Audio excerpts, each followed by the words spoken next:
ఈరోజు రాజా సింగ్ గారు ఉదయం పార్టీ ఆఫీస్కి రావడం జరిగింది. రాష్ట్ర అధ్యక్ష ఎన్నికలకు నామినేషన్లు స్వీకరిస్తున్న సందర్భంగా వారు వచ్చి ఇక్కడ ఈ ఎన్నికల అధికారి ఎవరైతే ఉన్నారో శ్రీమతి శోభా కరందాజ్లే గారికి నామినేషన్ పత్రాన్ని ఇవ్వడం కొరకు వారు రావడం జరిగింది.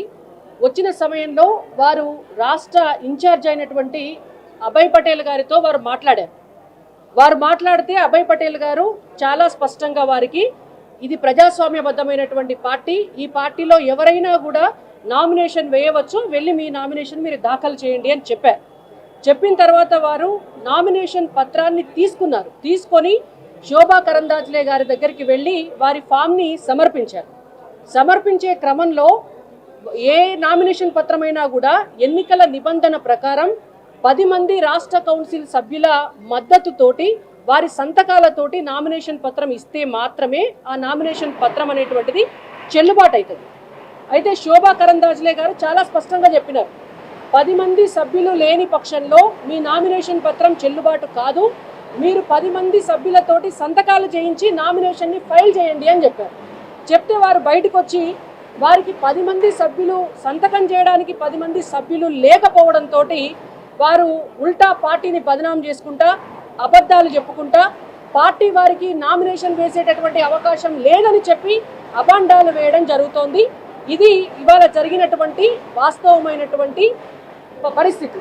ఆ తర్వాత వారు కిషన్ రెడ్డి గారికి వారి రాజీనామా పత్రాన్ని సమర్పించారు. వారి రాజీనామా పత్రాన్ని కిషన్ రెడ్డి గారికి ఇవ్వడం చేత కిషన్ రెడ్డి గారు జాతీయ అధ్యక్షుల వారికి వారి రాజీనామా పత్రాన్ని పంపిస్తున్నారు. ఎందుకంటే వారు ఎమ్మెల్యే కాబట్టి వారి రాజీనామా పత్రాన్ని జాతీయ అధ్యక్షులు అంగీకరించవలసి ఉంటుంది. వారు అక్కడికి భవిష్యత్తులో పంపించడం జరుగుతుంది. ఒకవేళ నిజంగానే రాజా సింగ్ గారికి రాజీనామా చేయాలి వారి ఎమ్మెల్యే పదవికి అని ఉంటే వారు డైరెక్ట్గా వారి రాజీనామా పత్రాన్ని స్పీకర్కి సమర్పించుకోవచ్చు. అండ్ ఇంకొకటి, వారి క్రమశిక్షణ రాహిత్యం అనేటువంటిది పరాకాష్ఠకు చేరిందనేది భారతీయ జనతా పార్టీ రాష్ట్ర పార్టీ అభిప్రాయం. గతంలో కూడా అనేక సార్లు వారు క్రమశిక్షణతోటి ఉండకపోవడం వల్ల వారు సస్పెండ్ అవ్వడం జరిగింది. అయినా పార్టీ మళ్ళీ వారికి అనేక అవకాశాలు ఇవ్వటం జరిగింది. కానీ ఈసారి వారే స్వయంగా రాజీనామా చేసి వెళ్లారు. ఇవి ఇవాళ జరిగినటువంటి వాస్తవం. ఎమ్మెల్యే రాజ్ సింగ్ రాజీనామా చేసినట్టు చెప్పారు.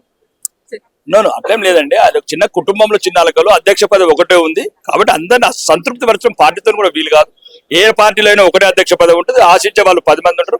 కానీ ఎవరి అర్హత ఎవరికి ఎప్పుడు ఇవ్వాలని పార్టీ అధిష్టానం ఇప్పుడున్న పరిస్థితి దృష్ట్యా రామచంద్రరావు గారి నాయకత్వం ఇంపార్టెంట్ అనుకుంటే, ఎందుకంటే సీనియర్ నాయకుడు, రాష్ట్ర వ్యాప్తంగా పట్టున్న నాయకుడు, రాష్ట్ర వ్యాప్తంగా పరిచయం ఉన్న నాయకుడు, అన్ని రకాలుగా నాయకులకు కార్యకర్తలకు అందుబాటులో ఉండే నాయకుడు రామచంద్రరావు గారు కాబట్టి పార్టీ నిర్ణయం తీసుకుంది. భవిష్యత్తులో రాజా సింగ్ ఇంకా అంతగానే ఉన్నతమైన పదవులు రావచ్చు.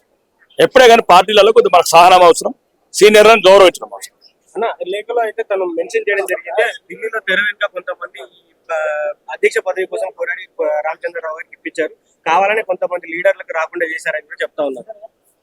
కొందరికి రాకుండా చేశారు, అదే చెప్పాం కదా, అందరికి రాకుండా చేయడం అనేది ఉంటుంది. ఒకరికి ఇస్తే 10 మంది ఎప్పుడు ఉంటుంది, అలకా ఉంటుంది. కానీ కుటుంబంలో తీసుకోవాలి. ఈ రోజు రాష్ట్రానికి రామచంద్రరావు గారి నాయకత్వం అవసరము. ఈ రాష్ట్రంలో పుట్టగానే ముద్దాడిన కాషాయజన ముద్దాడిన నాయకుడు ఎవరు ఉన్నారంటే రామచంద్రరావు గారు మాత్రమే. ఆయన ఏబీపీ నాయకుడు, భారతీయ జనతా పార్టీ నాయకుడు, 75 నుంచి 81 నుంచి పాటు బీజేపీ నాయకుడు, తర్వాత బీజేపీ నాయకుడుగా శాసన మండలి సభ్యుడిగా ప్రజా సంస్థల పోరాటం చేసి నిరంతరం ప్రజాక్షేత్రం నుండి తన వ్యక్తిగత జీవితాన్ని కావచ్చు, తన కుటుంబ జీవితాన్ని కావచ్చు, 50 సంవత్సరాలుగా ఈ ధర్మానికి ఈ పార్టీకి త్యాగం చేసిన వ్యక్తి ఎవరు ఉన్నారంటే రామచంద్రరావు గారు. మొన్న తెరపై రాని పేరు సడన్ గా ఎందుకు వచ్చింది? మొన్న చూసుకున్నట్టు మనం దాదాపు అందరు బీసీ నాయకుల పేర్లే వచ్చింది, సడన్ గా ఈ పేరు ఎందుకు వచ్చింది తెరపైకి? తెరపైన మీరేదో డిస్ప్లే చేసుకుని మాకు ఏమైనా ఛానల్ ఉంది ఎట్లా? బీజేపీకి ఏమైనా ఛానల్ ఉందా, పత్రిక ఉందా మిగతా పార్టీలాగా? అది మీ రకంగా మీరేదో ఊహించుకున్నారు కాబట్టి పార్టీ అన్ని ఆలోచించి సరైన నిర్ణయం తీసుకున్నదని తెలంగాణ ప్రజలు సంబరాలు చేసుకున్నారు. రాష్ట్రంలో బీసీ వాదం అనేది చాలా గట్టిగా నడుస్తుంది. ఈ సమయంలో మీరు బీసీ నాయకుడిని కాకుండా వేరే నాయకులు అధ్యక్ష పదవి ఎక్కించినప్పుడు రాబోయే స్థానిక సంస్థల ఎలక్షన్స్ లో మీకు దెబ్బపడే అవకాశం ఉందా? మాకు దెబ్బ లేదు. మాకు మొత్తం ధర్మం ఒకటే ఉంటది. భారతీయ జనతా పార్టీ హిందువులు మాత్రమే ఉంటారు. హిందువులలో వెనుకబడ్డ వాళ్ళు ఎవరైతే ఉంటారో ఏ వర్గమైన అందరు ముందుకు చేసుకుంటాం. ఈ 75 సంవత్సరాల తెలంగాణ, ఆంధ్రప్రదేశ్ లో కావచ్చు, ఒక మేనిఫెస్టోలో బీసీ ముఖ్యమంత్రిని చేస్తామన్న పార్టీ ఏదైనా ఉందంటే భారతీయ జనతా పార్టీ మాత్రమే. భవిష్యత్తులో అన్ని రంగాలలో బీసీలకు ప్రాధాన్యత ఉంటది. నరేంద్ర మోడీ గారి నాయకత్వాన్ని 3వ సారి ప్రధానిగా చూస్తున్న భారతీయ జనతా పార్టీ బీసీలకు ఇంతకన్నా ప్రాధాన్యత భావించగలరు. ఆయనకు ఏం ప్రాబ్లం ఉందో రాజీనామా చేసిండ్రు, అది ఆయనకు వ్యక్తిగత విషయం ఒకటి. రెండోది, భారతీయ జనతా పార్టీలో సిద్ధాంతాన్ని నమ్ముకొని ఉండడం, లేదా పదవులు కూడా ఏం ఆశించకుండా ఈ పార్టీ అధికారంలోకి వస్తే చూసి చచ్చిపోవాలి అనుకునే కార్యకర్తలు ఉంటారు. అట్లాంటి పార్టీ బీఆర్ఎస్, అట్లాంటి కార్యకర్తలు బీఆర్ఎస్ లో పార్టీలో ఉండరు, కాంగ్రెస్ పార్టీలో ఉండరు. అది ఫర్ దట్ ఈ రీజనల్ పార్టీస్ కానీ ఆ నేషనల్ లో ఉన్న కాంగ్రెస్ కి కానీ అట్లాంటి కార్యకర్తలు ఉండరు. కేవలం భారతీయ జనతా పార్టీకి మాత్రమే సిద్ధాంతాన్ని నమ్ముకొని పదవులకు ఆశించకుండా డబ్బులు కూడా అవసరం లేదు అని వాళ్ళ ఇంటి నుంచెల్లే లంచ్ బాక్స్ తెచ్చుకొని పార్టీ పనులకు వచ్చే కార్యకర్తలు భారతీయ జనతా పార్టీలో ఉంటారు. ఒక నాయకుడు భారతీయ జనతా పార్టీని వదిలేసి వెళ్ళినా, ఏదో ఒక నాయకుడు భారతీయ జనతా పార్టీ ఒక ఫేమ్ ఉన్న సోకాల్డ్ ఫేమ్ ఉన్న వేరే పార్టీ నుంచి ఒక నాయకుడు భారతీయ జనతా పార్టీకి వచ్చినా భారతీయ జనతా పార్టీకి ఎదిగేది లేదు, తగ్గేది లేదు. ఎందుకంటే Bharatiya Janata party core strength దాని సిద్ధాంతం. ఆ సిద్ధాంతం అంత్యోదయం. అంత్యోదయం అంటే పంక్తిలో కూర్చున్న చివరి వ్యక్తికి కూడా భోజనంలో అన్ని ఎట్లయితే వడ్డించడం అనేది జరుగుతుందో అట్లనే సమాజంలో ఉన్న పేద వ్యక్తికైనా కూడా ప్రభుత్వం ఇచ్చే ఫలాలు అందించడం అనేది భారతీయ జనతా పార్టీ సిద్ధాంతం. ఆ సిద్ధాంతాన్ని నమ్ముకున్న భారతీయ జనతా పార్టీకి ఆ సిద్ధాంతమే ముందుకు నడిపిస్తుంది. ఆ సిద్ధాంతం వల్లనే నరేంద్ర మోదీ ఒక ఛాయ్ అమ్ముకునే వ్యక్తి 3 సార్లు దేశానికి ప్రధాని అయిండు. ప్రపంచ వ్యాప్తంగా ఆయనకంత క్రేజ్ ఉండడానికి కారణం మా సిద్ధాంతం. సో మా సిద్ధాంతాన్ని మేము నమ్ముకుంటాం తప్ప వ్యక్తులు రావడం పోవడం అనేది పెద్ద విషయం కాదు పార్టీలోకి. భారతీయ జనతా పార్టీ ఒక వ్యక్తి ద్వారా నడిచే పార్టీ కాదు, ఒక వ్యవస్థ ఉంటది. దీనికి ఆ వ్యవస్థకు ఒక సిద్ధాంతం ఉంది. ఆ సిద్ధాంతమును వ్యవస్థ కలిపి నడిపిస్తుంటది. కాబట్టి రామచంద్రరావు గారు ఇప్పుడు కేసీఆర్ బీఆర్ఎస్ ని నడిపించినట్టు ఇండిపెండెంట్ డిసిషన్స్ ఉండవు. ఒక గ్రూప్ అందరం కూర్చొని పెద్దవాళ్ళందరూ సీనియర్స్ అందరూ డిస్కస్ చేసుకొని ముందుకెళ్తారు. కాబట్టి ఒక ఏమంటారు 2 సీట్ల నుంచి వెళ్ళి 300 పైకి సీట్లు తెచ్చుకొని కేంద్రంలో అధికారం తెచ్చుకున్నాం. 3 సార్లు నార్మల్ ఏమంటారు ఛాయ్ అమ్ముకునే వ్యక్తి కూడా ప్రధాని అయ్యింది. అదే Bharatiya Janata party core strength. రానున్న రోజుల్లో ఇంకా 2-3 నాయకులు కూడా రాజీనామా చేసే అవకాశం ఉంది. అదే అండి, భారతీయ జనతా పార్టీ నుంచి నాయకులు వెళ్ళిపోయినా, వేరే పార్టీ నుంచి నాయకులు భారతీయ జనతా పార్టీలోకి వచ్చినా భారతీయ జనతా పార్టీ సిద్ధాంతంలో చేంజ్ ఉండదు. భారతీయ జనతా పార్టీ తీసుకునే నిర్ణయాలలో కూడా చేంజ్ ఉండదు. ఎందుకంటే ఇక్కడ సిద్ధాంతాన్ని ఎంత గట్టిగా నమ్ముతున్నారు, ఆ సిద్ధాంతం కోసం ఎంతవరకు పని చేయగలరు అని అనుకున్న వ్యక్తులను మాత్రమే ఇక్కడ పని చేసే అవకాశం ఇస్తారు. అధ్యక్షుని కోసము, అధ్యక్షుని బాధ్యత కోసం ఎవరైనా అడగచ్చు.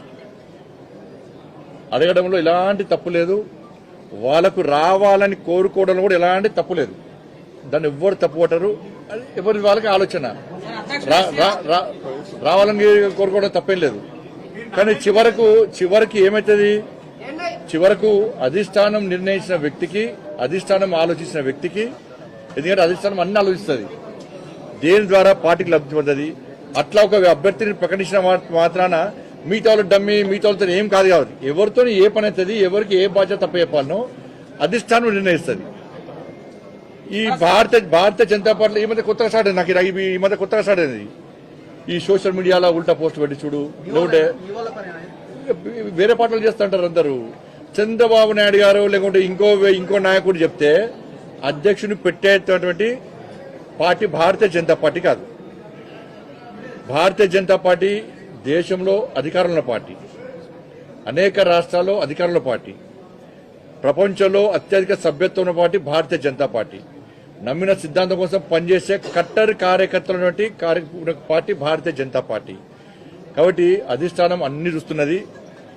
ఎవరైతే పార్టీకి వ్యతిరేకంగా వ్యవహరిస్తారో, ఎవరైనా ఇప్పుడు పెట్టలే సోషల్ మీడియా ద్వారా కానీ ఇతరత్ర వాళ్ళకున్న మీడియా సాధనాల ద్వారా కానీ పార్టీకి వ్యతిరేకంగా, పార్టీ అధిష్టానం నిర్ణయించిన అభ్యర్థికి వ్యతిరేకంగా ఎక్కడ ఏం చేసినా కూడా పార్టీ చాలా సీరియస్ గా వివరిస్తుంది. బండి సంజయ్ ఉంటేనే పార్టీ, బండి సంజయ్ లేకుంటే పార్టీ లేదంటే మూర్ఖత్వం అవుతుంది. ఎవరు లేకుండా పార్టీ నడుస్తుంది. నరేంద్ర మోడీ గారి నాయకత్వంలో, జేపీ నడ్డా గారి యొక్క నేతృత్వంలో పార్టీ తెలంగాణ రాష్ట్రంలో ఎట్టి బస్సులో రాబోయే రోజుల్లో అధికారం రాబోతున్నది. కట్టర్ కార్యకర్తలందరూ కూడా పార్టీ అధిష్టాన నిర్ణయానికి కట్టుబడి ఉంటారు. వీళ్ళు డమ్మి, వాళ్ళు డమ్మి, వీళ్ళు డమ్మి అని చెప్తే ఎవడో పెట్టినంత మాత్రాన ఇవాళ చూస్తుండేను. ఎవరు బీఆర్ఎస్ వాళ్ళు పెట్టారు, బీసీ అంటే మరి బీఆర్ఎస్ పార్టీ అని చంద్రశేఖరరావు దిగి బీసీకి ఇవ్వని చెప్పు. BRS party working president social media పెడుతున్నారు కదా, ట్విట్టర్లు పెట్టిస్తున్నారు కదా బీజేపీ బదనం చేయడానికి. మీ పార్టీలో ఎంతమంది బీసీ మంత్రి పదవి ఇచ్చారు? బీసీలు లేకుండా ఇచ్చారు మీరు. దళితులు ముఖ్యమంత్రి చేస్తాను మీ అయ్యా సిగ్గు లేకుండా ముక్కు నరుకుంటా, మూతి నరుకుంటా, తల నరుకుంటా, ఇది నరుకుంటా, కింద మీద నరుకుంటా అన్నాడు. ఏమైంది మరి? దళితులు ముఖ్యమంత్రి ఎందుకు చెప్పరాదు? మీ పార్టీ అధ్యక్షుడు బీసీ ఎందుకు ఇస్తలేరు? మీ అయ్యని చెప్పాను, మేము బాధ్యత అయిపోయినాం. భారతీయ జనతా పార్టీ అధికారంలోకి వస్తే బీసీ ముఖ్యమంత్రి చేస్తామన్నాం. మీ పార్టీని ప్రకటించుకోండి మరి. అరే అధికారిక పదవులు వేరు, పార్టీ వేరు. పార్టీని స్ట్రెంథన్ చేయడానికి, పార్టీ క్యాడర్ లోపల మంచి ఆలోచన కల్పించడానికి, పార్టీ పదవుల లోపల అనేక ఆలోచనలు సమీకరిస్తూ ఉంటారు. బీసీకి ఇవ్వాలి, బీసీ అంటే నేను బీసీ నాకు ఇవ్వలేదా? లక్ష్మణ్ గారు బీసీ లక్ష్మణ్ గారికి ఇవ్వలేదా? చలపతిరావు గారు బీసీ వారికి ఇవ్వలేదా? దత్తాత్రేయ గారు బీసీ దత్తాత్రేయ గారి అధ్యక్షులు లేరా? బంగాళ లక్ష్మణ్ గారు ఎస్సీ వారు లేరా? మరి ఏడవైనాయి? మరి బీఆర్ఎస్ లో ఒక్కరిని బీసీని అధ్యక్షుడు చేసిరా? మరి చేస్తారా? బీసీ ముఖ్యమంత్రి చేస్తారని ప్రకటిస్తారా మీరు? దళితులు ముఖ్యమంత్రి చేస్తానే మోసం చేసిపోయా 10 సంవత్సరాలు మొత్తం దోసుకొని అలా పైసలు పైసలు సంపాదించారు. కాబట్టి ఇవన్నీ కూడా తప్పు. దయచేసి మీడియా కూడా విజ్ఞప్తి చేస్తున్నా, ఎవరు మాట్లాడినా కూడా దయచేసి సహకరించండి. భారతీయ జనతా పార్టీ క్రమశిక్షణతో పనిచేసిన పార్టీ. అటువంటి పార్టీలో ఇలాంటివి రావడం మంచి పద్ధతి కాదు, మంచి పరిణామాలు కావు కూడా. అధిష్టానం చాలా సీరియస్ గా దృష్టి సారించింది. ఎవరైనా కూడా నేను మాట్లాడినా, మీరు మాట్లాడినా, ఎవరు మాట్లాడినా కూడా అది తప్పు అంటున్నా. ఎవరు మాట్లాడి ఇప్పటివరకు మాట్లాడదని మాత్రమే కోరుకుంటున్నాను. ధన్యవాదాలు.